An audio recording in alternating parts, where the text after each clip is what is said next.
여러분들은 스스로 몇 살까지 살 것이라고 생각하십니까? 자, 70대, 80대. 그쯤 나는 죽는구나. 그리고 90대. 해찬이 90쯤 넌 100살도 가능할 것 같은데. 100살. 100살. 여러분, 어디까지 미래를 그러면 설정해 놓고 계실까요? 저와 같은 P형들, 이제 계획 없이 즉흥적인 P형들은 내일 일도 모르죠, 사실은. 그냥 오늘 하루하루 사는 거죠. 예. 그런데 우리 진호 목사님 같은 J형들은 결혼 이후 또 아이를 낳고 또 노후 준비까지 철저하게 계산하면서 어느 정도 내가 살 수 있을까? 이 정도의 금액은 대비해야 되지 않을까라는 것을 계산하면서 또 미리 계획해 놓은 친구들이 있습니까? 없습니까? 있을 거라고 저는 봅니다. 그런데 P형이든 J형이든 우리가 계획을 한다 하든 그 계획이 계획대로 되나요? 안 되나요? 안 된다는 거죠. 큼직한 일이 아니더라도 아주 작은 일도 우리 인생에 있어서 우리의 계획대로 되는 일이 많지 않다라는 겁니다. 죽음이라는 것은 더더욱이 우리 계획 안에 있지 않죠. 여러분들이 계획 세울 때 나 이쯤 죽어야지 라고 계획 세우는 거 없잖아요. 그렇죠? 우리는 어쩌면 서로의 죽음을 경험하는 날이 올지도 모르겠어요.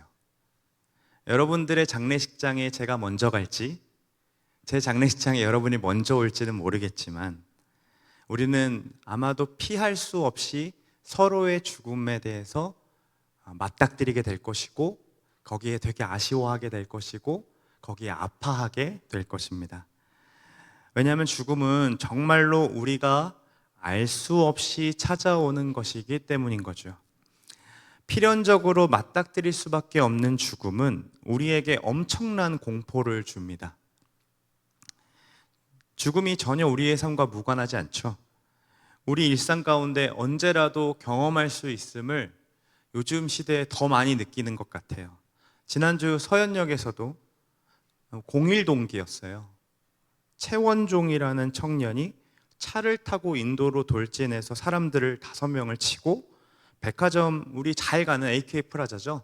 거기에 들어가서 사람들을 9명이나 찌르기 시작했어요. 이런 이야기들을 여러분들이 뉴스로 접하게 되면 어떤 생각들이 듭니까? 세상이 미쳐가는구나 라는 생각이 듭니까? 어찌하여 이렇게까지 되었을까라는 생각과 함께 거의 그 자리에 내가 있을 수도 있었겠다. 내가 초중고 수련회 가지 않았더라면 나 거기 있었을 것 같은데 쉑쉑 먹으면서 이런 느낌 안 드나요? 그러니까 우리의 일상 가운데 충분히 접할 수 있겠구나라는 생각이 든다라는 거죠. 음주운전으로 무고한 시민들을 죽이는 일도 다반사잖아요. 이런 일들을 뉴스에서 접하다 보면 이 순리대로 늙어서 죽음을 맞이한다라는 것 자체가 굉장히 복으로 느껴지는 것처럼 느껴진다는 거예요.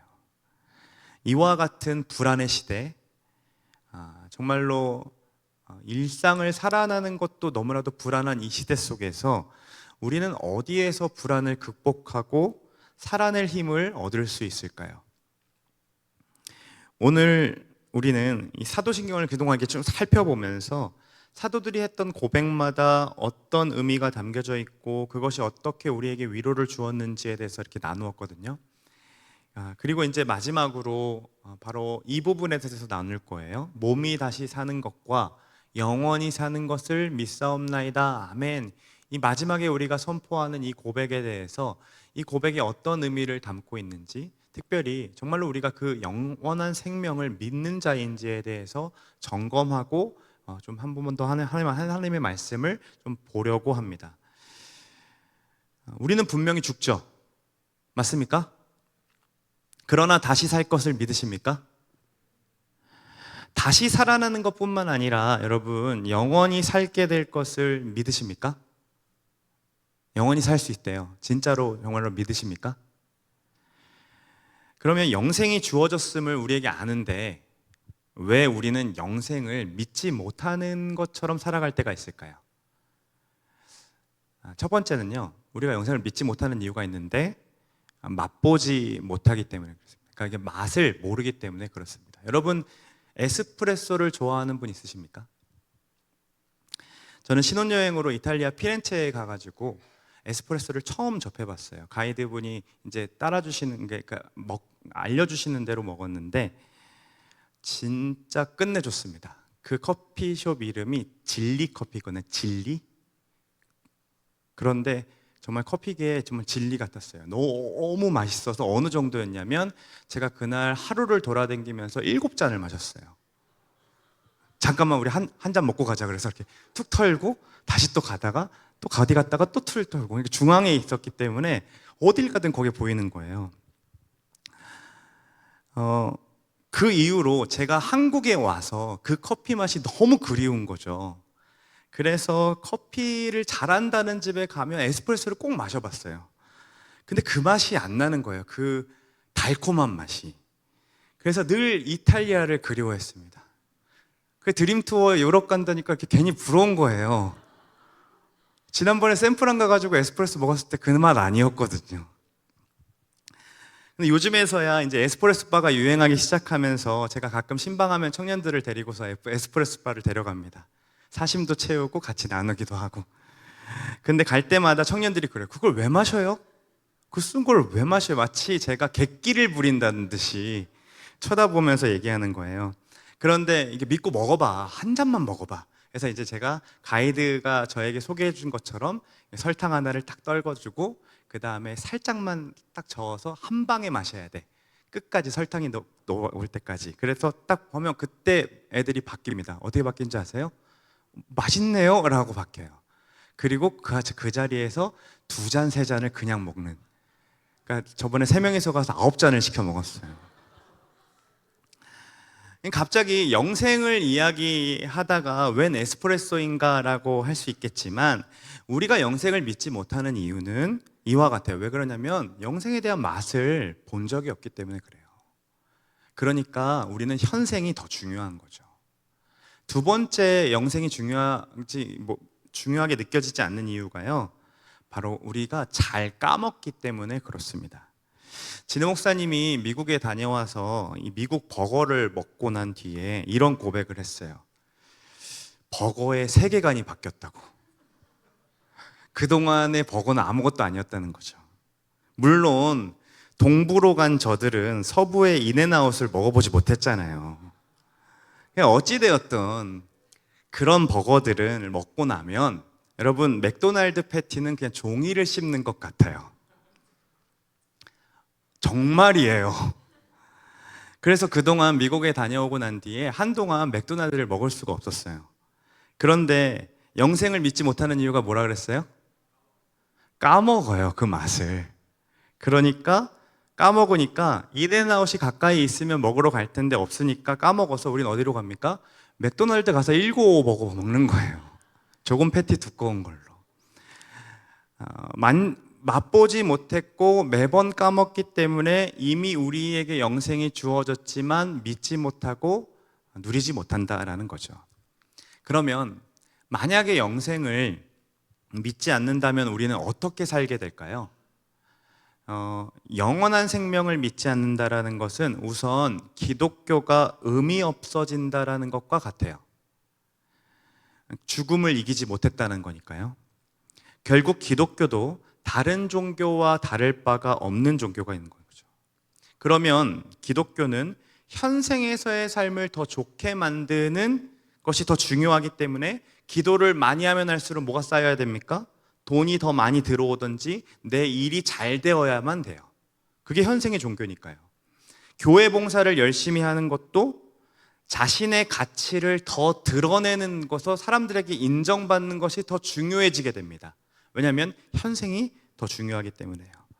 아마 그런 교회에는 내가 얼마나 신앙생활을 해왔고 어떤 직분을 맡고 있고 내가 어떠한 것을 하고 있는지가 굉장히 중요해질 거예요.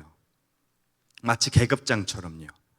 그리고 내가 열심히 한 만큼 받아야 되는데 가성비가 안 나오면 어떻게 됩니까? 그냥 교회를 떠나버리게 되는 거죠. 차라리 이 시간에 아르바이트를 하는 게 낫지, 돈 벌러 가는 게 낫지, 아니면 차라리 공부를 더 하는 게 낫지라고 생각하면서 그냥 이 자리를 떠나서 살게 됩니다. 예배를 드린다는 것은 단순히 영원한 삶과 결부되지 않았기 때문에 내 삶이 좀 평안해지고 내 마음이 조금 괜찮아지는 것으로 좋게요. 예배는 거기서 끝인 거예요. 영원한 생명은 없고 현생이 가장 중요했기 때문에 찬양의 말씀도 내 기준이고, 그리고 어쩌면 목사의 스타일까지도 내 마음에 들지 않으면 금세라도 바꿔서 옮겨버릴 수 있는 게 바로 영원한 삶을 모르는 교인들의 삶입니다. 그렇기 때문에 서로와의 관계에서도 현생에서의 우리에게 이익을 주는가 안 주는가가 가장 중요하기 때문에 서로와의 관계에서도 이 사람이 나에게 이익이 될 수 있는가가 더 중요하겠죠. 그러니까 가면을 쓰고 서로를 대하게 되고 자유하지 못해요. 결국 혹여나 내 모습이 진짜의 모습이 드러나면 이 사람이 싫어할까봐 절대로 그런 일을 벌어지지 않도록 만듭니다. 행복 가치는 돈에 좌우되기 시작하고요. 그러다 보니 서로의 가치도 돈으로 비교되기 시작하죠. 그러면 결국 나 자신의 자존감은 낮아지고 어떻게든 극복하고자 더 높은 가면을 써서 나 이런 사람이야 라는 것들을 드러내고 싶어 합니다. 아니면 이곳을 떠나서 언제 신앙을 가졌는지, 언제 훈련을 받았는지, 언제 리더를 했는지도 모르게 그냥 이것과 상관없이 살아가는 게 인생들인 거죠. 이것이 영생을 모르는 삶이 나타나는 결과들이에요. 그런 삶이 당장은 행복해 보이고 여유로워 보일 수 있어요. 우리가 인스타에서 흔히 보는 것처럼 아주 부러울 만한 삶이죠. 주일날 어디 놀러 다니고 이야기 나누고 거기서 좋은 삶을 살고 있는 것처럼 보이죠. 왜냐하면 현생이 전부니까요. 그러면서 우리는 나도 언제쯤 저렇게 살 수 있을까? 나도 그냥 교회에서 시간 보내지 말고 내 식대로 살아가 볼까? 뭐 이런저런 생각들이 우리의 마음을 지배한다면 우리도 지금 영생을 잃어버리고 현생에 집중한 삶을 살고 있기 때문에 그렇다라는 거죠. 근데 조금 더 위험한 상태가 있습니다. 이거보다 더 위험한 상태. 영원한 생명을 아는 것처럼 살아가는데요. 정작 현생이 더 중요한 거예요. 결정적인 순간에. 그러니까 이들에게는 그리스도인이라는 안정감이 있습니다. 익숙한 교회 문화, 그리고 익숙한 모든 환경들이 그들의 존재 자체를 설명해 주기 때문에 그 밖으로 벗어나고 싶어 하지 않아요. 그냥 여기가 있는 게 좋은 거예요. 여기서 인정받고 여기서 자라가고 있는 게. 그래서 여기서 찬양팀하고 교사하고 리더하고 뭐 하는 것들이 다 좋아요. 그냥 행복해요. 그런데 정작 자신 안에서 예배가 없음을 깨닫지를 못해요. 그러니까 내가 무언가를 맡지 않으면 예배하지 않는 거예요. 내가 목사로 설교하지 않으면 예배하지 않는 거예요. 내가 찬양팀으로 서지 않으면 예배 안 하는 거예요. 그 상태가 진짜 무서운 상태라는 거예요. 주일에 바쁘게 교회를 섬긴다라는 것이 자신이 그리스도인이라는 것을 대변해 주는 것이 아님에도 불구하고 그 안정감이 심하게 우리를 감싸서 그래도 나는 그리스도인이지, 그래도 나는 영원한 생명을 살아가는 사람이지, 알고 있잖아, 난 영생 할 거야 라는 그 자부심으로 결정적인 순간은 돈 우선, 결정적인 순간 내 시간 우선, 내 감정이 우선인데 그것과 상관없이 그냥 거기에 매달려 살아간다는 거죠. 이것은 단순히 영생을 모르고 살아가는 사람들의 이야기뿐만 아니라 목사인 저에게도 해당하는 문제입니다. 이렇게 영원한 삶을 믿지 않는 인생에게 나타나는 그 결과는 뭘까요? 이런 결과들이, 이러한 삶을 계속해서 살다 보면 어떤 결과가 나타날까요? 첫째로 불안합니다. 언제 내가 누리던 이 땅에서의 것들이 사라질지 모르기 때문에 그래요. 불안할 수밖에 없죠. 염려할 수밖에 없습니다. 미래를 아무리 계획해도 내 계획대로 되는 게 아무것도 없으니까 불안하고 염려할 수밖에 없죠. 그리고 시기합니다. 나는 아무리 해도 안 되는데 저 사람은 저렇게 해도 되네? 그래서 그 사람을 보면서 시기하고 질투심이 유발됩니다. 외롭고요, 공허하고요, 무기력하고요, 자기 인생이 전부라며 생각하면서 살아갈 수밖에 없는 거예요. 이런 샘플을 성경에서 찾아서 좀 보여드릴게요. 가장 대표적인 인물이 야곱인데요. 야곱과 에서가 태어나기 전에 하나님은 누구를 장자로 정하셨죠? 큰 자가 작은 자를 섬기겠노라고 말씀하셨거든요. 그러니까 장자권은 이미 야곱에게 있었어요. 그런데 그 말씀을 야곱은 믿지 못했어요. 그래서 에서에게 팥죽을 팔아서 장자권을 받고 거짓말로 털을 붙여서 에서인 척하고 축복을 받아냅니다. 이것은 마치 어떤 거냐면 강도 옷을 다 입고 은행에 쳐들어가서 자기 계좌에서 자기 계좌 돈을 갖고 온 거랑 똑같아요. 이거 미련한 짓인 거죠. 그래서 어떻게 됐습니까? 에서인 형이 야곱을 죽이려고 하죠. 그 불안도가 극에 달하기 시작합니다. 그래서 결국에는 자신의 평안과 자신의 안식처였던 집에서부터 떠나서 라반 삼촌이 있는 외딴 곳에 가야 할 수밖에 없었어요. 광야에 처음 가요. 지금처럼 지금 여러분들 내비게이션 아무것도 없이 해남 찾아갈 수 있어요? 산이제일교회? 없잖아요. 그 길을 가야 된다는 거예요. 그러니까 얼마나 외롭고 얼마나 본인 스스로가 불안도가 심해졌겠어요. 엄청나지 않았겠어요? 그런데 어렵게 도착했는데 라반 삼촌은 더해요. 자기를 속여서 20년을 부려먹습니다. 그러고 돌아왔는데 뭐가 해결되지 않았어요? 에서와의 관계 싸움이 해결되지 않았잖아요. 그러니까 그것 때문에 또 불안해집니다. 근데 그때마다 하나님이 나타나셔서 하나님이 그것들을 해결해 주시는 것을 볼 수 있거든요. 성경을 통해. 그러고 이제 좀 살만할 때에 어떤 일이 벌어지냐면 딸 디나가 세겜 땅에 놀러 가서 강간을 당하고 돌아옵니다. 그러니까 이 오빠들이 열이 받아가지고 시므온과 레이가 할례를 받으면 우리가 그럼 결혼시켜줄게 해가지고 얘네들이 기뻐하면서 할례를 다 받는데 다 남자들이 포경수술을 받았죠. 그러니까 움직이질 못하니까 그 할례를 이용해서 그 세겜 땅 모든 남자들을 다 진멸합니다. 그리고 노략질합니다. 굉장히 악질로 죽여요. 그런데 그 일을 겪고 난 뒤에 야곱이 하는 이야기가 있어요. 바로 이렇게 이야기합니다. 같이 말씀 읽어볼게요. 야곱이 시므온과 레이에게 말했습니다. 너희가 나를 곤란하게 만들었구나. 이 땅에 사는 사람들 곧 가나안 족속과 브리스 족속들이 나를 사귈 수 없는 추한 사람이라고 여길 것이다. 나는 수도 얼마 되지 않는데 만약 그들이 뭉쳐서 나를 공격하면 나와 내 집이 망하게 될 것이다.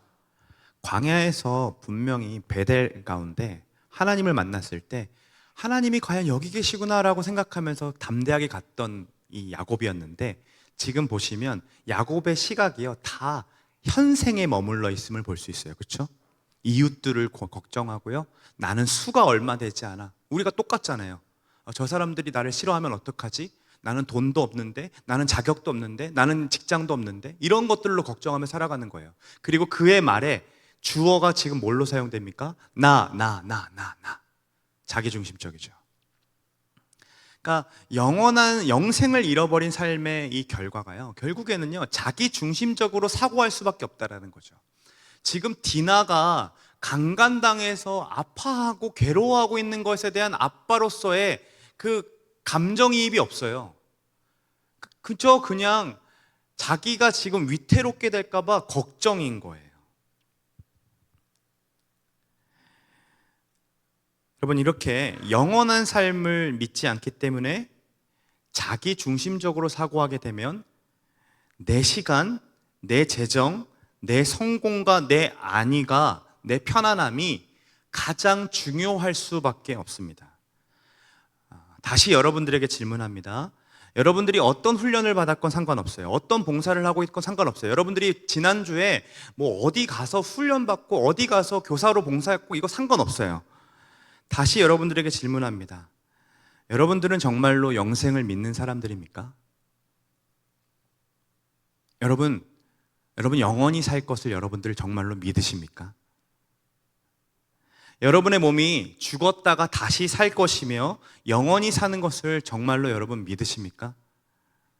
그 말 속에는 지금 우리가 나눈 것처럼 현생에서의 삶보다 영원한 삶을 더 추구하겠노라는 고백이 담겨져 있어야 된다는 거예요. 내 성공과 내 시간과 내 안위보다 더 높은 가치의 것을 바라보겠고 더 그것을 선택하겠노라는 것을 담겨져 있어야 그것이 고백되어 수 있다는 거죠. 성경은요, 이 땅의 것에 마음 두지 않고 하늘의 것에 마음 두는 사람들을 그리스도인이라고 했습니다. 교회를 다니는 사람을 그리스도인이라고 한 것이 아니라 이 땅에 마음 두지 않고 하늘의 소망을 두고 살아가는 자들을 그리스도인이라고 했다고요. 여러분, 우리는 그리스도인입니까? 아니면 현생에서 조금 더 잘 살아보기 위해, 누군가의 인정을 받기 위해, 누군가에게 더 나은 삶을 보여주기 위해 종교 생활을 그냥 옵션처럼 하고 있는 종교 생활자는, 종교인들은 아닙니까? 바라기로는 저와 여러분들이 허울만 남는 신앙인이 되지 않기를 소망합니다. 진심으로요. 진심으로요. 여러분, 우리의 신앙이, 우리가 하는 이 예배가 허울뿐인 것이 되지 않기를 소망합니다. 정말로 우리가 고백하는 바답게, 우리가 믿는 바답게 행동하는 자들이 되기를 소망합니다. 여러분, 우리는 반드시 죽습니다. 앞에서 이야기한 것처럼 언제인지 모르지만 우리는 분명히 죽을 겁니다. 그럼에도 우리의 몸은 다시 살게 될 것이에요. 왜냐하면 부활의 첫 열매 되신 예수님께서 다시 그 몸으로 사셨기 때문에 그렇습니다. 그리고 예수님이 하늘로 올라가 영원히 살고 계신 것처럼 우리도 그 몸으로 다시 부활하게 되면 영원히 하나님과 함께 살게 될 것입니다. 그런데 이 사실을 우리는 머리로는 알고 있는데 사실은 믿어지지가 않는다라는 거예요. 아까도 제가 여러분들에게 계속 물었죠. 여러분 그리스도인이십니까? 여러분 다시 사시는 걸 믿습니까? 했을 때 왜 아멘을 할 수가 없는 걸까요? 자신감이 없는 거죠. 내 삶이 지금 현생에 묶여있음을 우리는 다 알고 있기 때문에 그래요.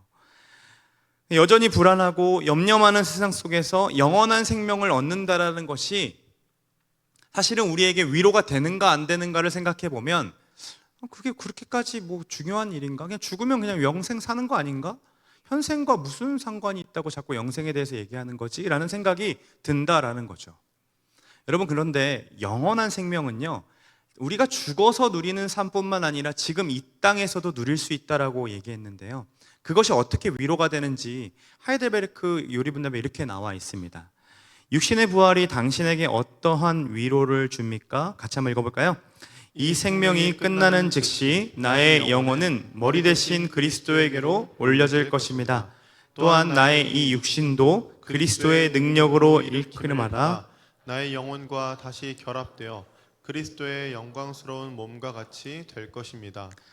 여러분, 첫 번째 위로가 뭐냐면요, 예수님의 품입니다. 우리가 그리스도에게로 올려질 것이 우리에게는 굉장히 큰 위로가 됩니다. 우리의 생명이 끝나는 날 우리는 연옥이라는 곳에 가지 않습니다. 중간에 머물러 가지고 내가 어떻게 될지 이렇게 머물리지 않고요, 즉시 나의 영혼은, 우리의 영혼은 머리 대신 예수님의 품 안으로 들어갑니다. 그분을 맛보게 될 것입니다. 지금은 거울로 보는 것 같이 희미하나 그때에는 얼굴과 얼굴을 맞대는 것처럼 그분의 품에 안기어 그분에게 위로받고 그분의 평안을 전달받을 것입니다. 아마도 우리의 모든 것들을 아시는 분이기에 그래, 잘 왔다, 고생했다, 이렇게 말씀하시면서 우리를 안아주실 거예요. 이것이 성도가 누리는, 영생을 믿는 성도가 누리는 첫 번째 위로입니다. 두 번째 위로는요, 예수님의 몸입니다. 우리는 한계를, 아이고 저기 안 나왔네요. 예수님의 몸이에요, 몸. 우리는 한계를 가진 우리의 몸으로 올라가지 않습니다. 저희들은 다 한계를 갖고 있잖아요. 물론 주님이 오실 때 일어나는 일이지만 우리는 완전한 몸을 입고 부활하게 될 것이에요. 그리스도의 영광스러운 몸처럼 우리도 그 몸을 입고 부활체로 살아가게 될 겁니다. 그때에 우리의 한계들은 다 벗어지게 돼요. 지금 갖고 있는 예를 들면 머리가 빠졌든 어디가 부실하든 또 우리의 어떤 모든 것들이 한계가 다 있잖아요. 그런 것들이 다 완전하게 회복되어서 하나님 품으로 올라가게 된다는 거죠. 하나님 나라에 살게 된다는 거예요. 진짜 제가 좋아해서 만나고 싶어 했던 목사님이 얼마 전에 돌아가셨어요. 제가 뉴욕에 가면 꼭 만나고 싶었는데 팀 켈러 목사님인데요. 이분이 9.11 테러 당시에 했던 설교문을 좀 가지고 왔거든요. 그 당시 얼마나 처참하고 위로가 필요한 시대였겠어요. 그렇죠? 그때에 팀 켈러 목사님이 이렇게 설교했습니다. 그 문을 떼어줄래요? 나는 거의 해마다 아주 끔찍한 악몽을 되풀이하며 꿉니다. 이 꿈은 나의 아내를 소중히 여기게 만드는데 바로 아내가 죽는 꿈입니다. 꿈에서 어떤 일이 아내에게 일어나고 그 꿈은 계속해서 되풀이됩니다. 그런데 정말로 이상한 일이 생겼습니다. 나는 그 악몽을 도리어 좋아하게 되었습니다. 왜냐하면 잠에서 깨어난 직후 몇 분 동안 믿을 수 없을 정도로 기쁘기 때문입니다. 내가 겪은 모든 일이 실제로 일어나지 않았다라는 확신이 들기 때문입니다. 예수님께서 나는 부활이다 라고 선언하신 것이 무슨 뜻입니까? 우리에게 장차 더 나은 낙원을 주시겠다라는 약속이 아닙니다. 그분이 이번 주간 일어난 모든 일들을 그저 나쁜 꿈에 지나지 않는 것으로 만들어버리겠다고 하시는 것입니다. 예수님은 그저 우리에게 위로를 주시려고 하시는 것이 아닙니다. 그분은 불행한 일을 실제가 아닌 것으로 만들려고 하십니다. 그분은 이제껏 우리에게 일어났던 최악의 사건들을 형체가 없는 것으로 만들어 버리려고 하십니다. 여러분, 우리 주님께서 약속하신 부활이라는 것, 우리가 몸이 다시 살고 영원히 산다라는 것은 단순히 위로 차원에서 그래 그동안 고생했지? 이제 영원히 살 거야. 이제 영원한 몸으로 살 거야 라는 정도가 아니라는 거예요. 그거 하려고 말씀하신 게 아니라는 거예요. 지금껏 살아와서 겪어왔던 모든 아픔들, 여러분들이 또 앞으로 겪게 될 우리의 고통과 괴로움까지도 우리 주님께서는 다 없는 것처럼, 실제가 아닌 것처럼 만들겠다라고 약속하신다라는 거죠. 영생을 믿는다라는 것은 주님의 이 약속을 믿는 것이고, 그러기에 우리는 아픈 중에도, 우리는 괴로운 중에도 그 영생을 믿음으로 위로받을 수 있어야 합니다. 그것이 영생을 믿는 자들이 얻는 위로입니다.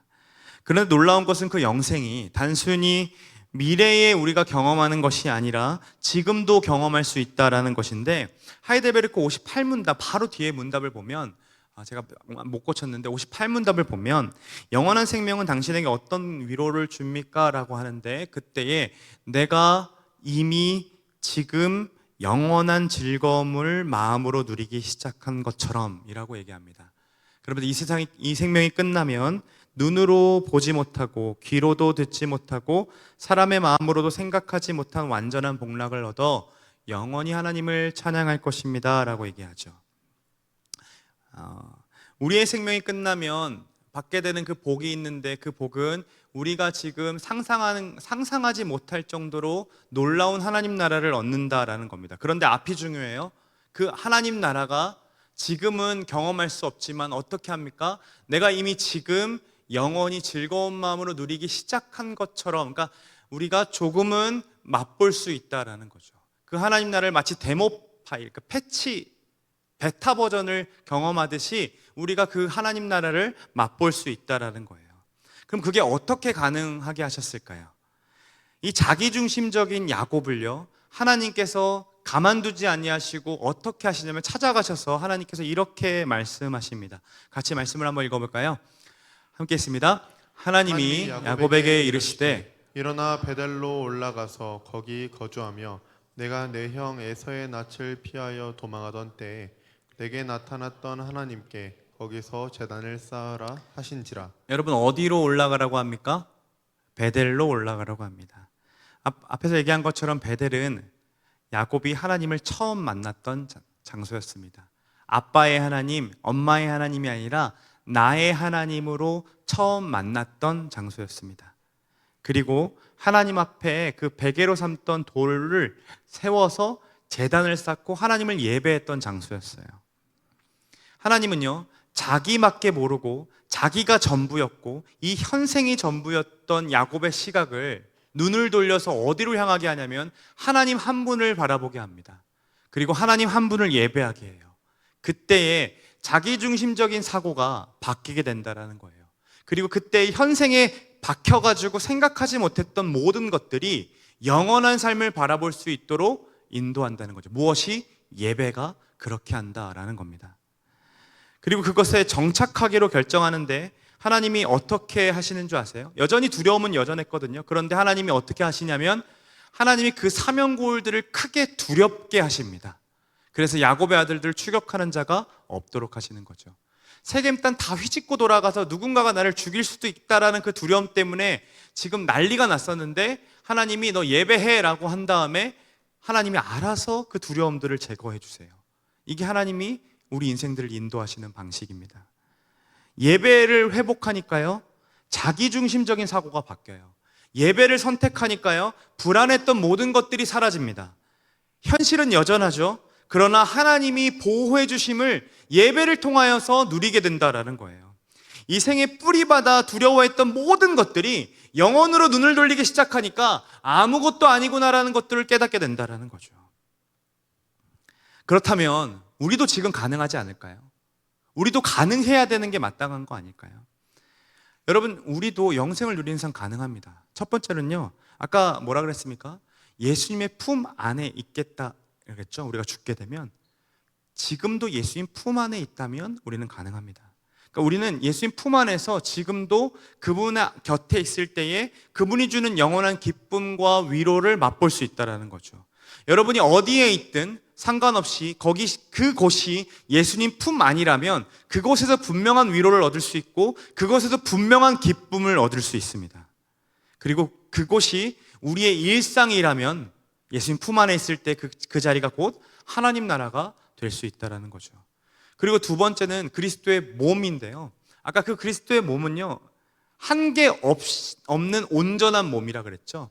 그런데 이 땅에서 우리의 몸들은 다 한계가 있잖아요. 서로를 볼 때도 부족한 점도 많고, 저 사람 저걸 고쳤으면 좋겠다, 저 사람 저걸 저렇게 말 안 했으면 좋겠다라는 것들 너무나도 많습니다. 그러나 그 한계를 우리가 마땅히 인정해 주면 그 한계가 없어지는 거잖아요.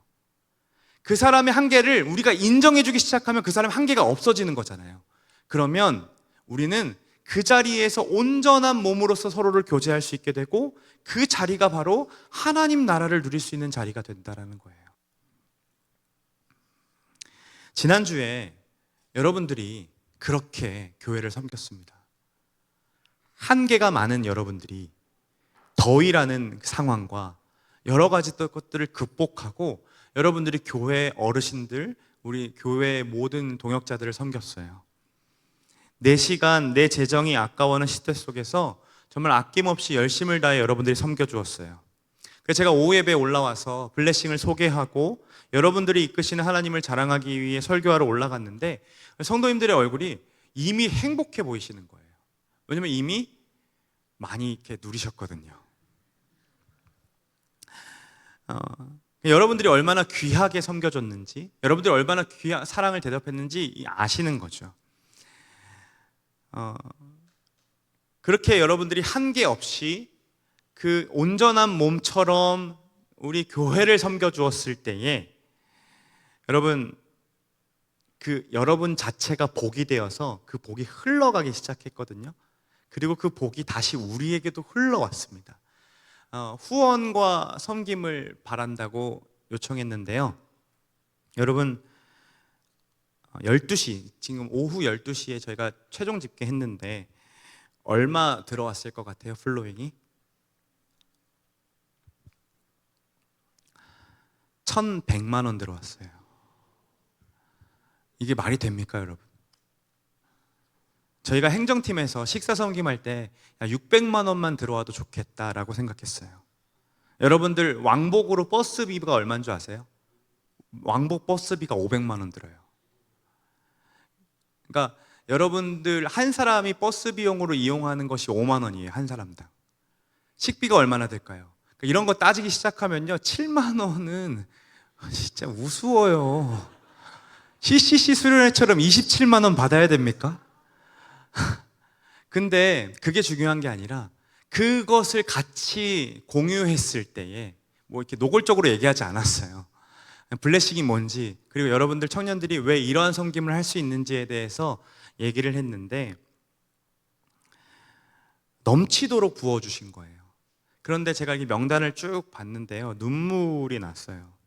이 중에는요, 기초수급자이신 분도 계시고요, 또 우리 청년들 중에 그 알바하면서 인턴인데도 이미 블레싱 회비 냈는데 그래도 플로잉 하는 친구도 있었어요. 왜 이렇게까지 하실까라고 생각을 해보면, 여러분들이 이 더운 날 해남까지 가서 얼마나 고생할까라는 것을 알기에 그 마음에 동참하고 싶어서, 같이 선교하고 싶어서 그 자신의 재정들을 내어드린 거예요. 이것이 바로 현생에 목매이지 않고 영원한 생명을 믿고 있기 때문에 나타나는 현상들이에요. 그리고 그 영원한 생명, 하나님 나라를 여러분들이 해남 땅에서 경험해 오고 경험하기를 소망하는 마음으로 함께 동참하신 거죠. 마지막으로 그리스도의 품으로 우리가 이렇게 누리고 그리스도의 몸으로 누군가를 섬기는 것으로 경험한다면, 그 근원은요, 바로 영원한 생명이 예배로부터 시작된다는 것을 알 때부터 시작됩니다. 오늘 본문에서도 예수님은 기도 중에 우리에게 영생이 무엇인지를 탁 알려주시는데 이렇게 말씀하시죠. 같이 한번 읽어보겠습니다. 영생은 곧 유일하신 참 하나님과 그가 보내신 자 예수 그리스도를 아는 것입니다. 여러분, 영생은 하나님과 예수님을 아는 것입니다. 영원한 생명을 얻고 싶다면 하나님과 예수님을 아는 것에 힘을 쓰는 자들이 되기를 소망합니다. 자기 중심에 빠져서 나 했던 야곱이 예배할 때 바뀌는 것처럼 우리는 현실로 돌아가면요, 또다시 현생이에요. 또다시 나예요. 그런데 그것을 바꿔낼 수 있는 방법은요, 예배하는 것밖에 없어요. 예배하는 순간밖에 없어요. 그래서 여러분들 그 예배를 포기치 않기를 소망합니다. 예배함을 통해 우리는 그 놀라운 복과 은혜를 맛볼 수 있어요. 저는요, 너무 기대가 돼요. 사실은 이때쯤이면 블레싱 가게 되면 청년교육자들 굉장히 바쁘잖아요. 이번처럼 한가할 수 있을까라는 생각이 들 정도로 아주 행복하게 기대하고 있어요. 무엇을 행복하게. 그래서 이제 우리 회장 공성호가 왜 목사님은 일도 안 하냐고 저한테 막 계속 따지는데, 상관없어요. 그냥 그 자리에서 같이 여러분들과 함께 청년으로서 하나님 말씀 들으면서 즐겁게 뛰고 예배할 게 너무 기대가 돼요. 정말로요. 그러면서 우리가 그 맛을 보고 오잖아요. 그러면 우리의 삶 속에서 반응할 수밖에 없어요. 하나님 알아가고 싶어하고 예수님 알아가고 싶어하고. 왜냐면 그 영생의 맛을 한번 보면 제가 이탈리아를 그리워하듯이 그곳에 꼭 또 누리고 싶어서 예수님 알아가고 싶어하고 하나님 알아가고 싶어하는 거거든요. 사랑하는 여러분, 이쯤 되면요, 블레싱을 가는 인원과 블레싱을 가지 못하는 인원이 이렇게 마음이 나뉘고 공동체가 이렇게 분리되는 현상들이 일어납니다. 여러분, 블레싱을 가든 가지 않든 더 중요한 것은 우리에게 영원한 생명이 있느냐 없느냐의 문제입니다.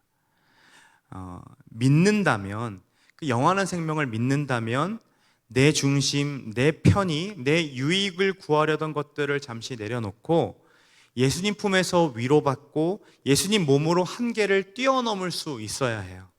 그리고 예배할 때에 우리는 영원히 산다는 게 뭔지를 반드시 경험해야 돼요.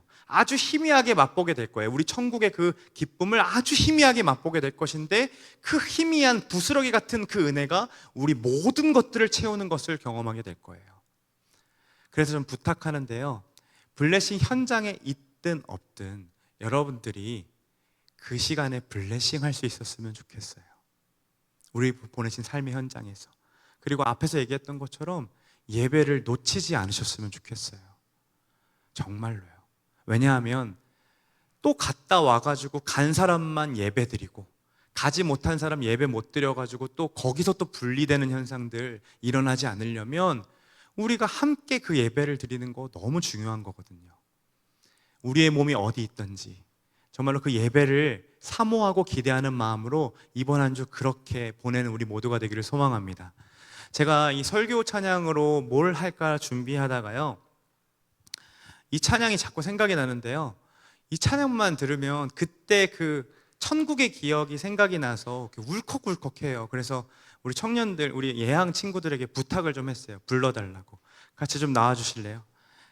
지난 우리 김제 때 우리 청년들이 특송했던 곡이었는데요, 이 찬양의 가사가 이것이 참 블레싱이 아닌가라는 생각이 들면서 같이 좀 예배하고 같이 좀 부르고 싶었어요.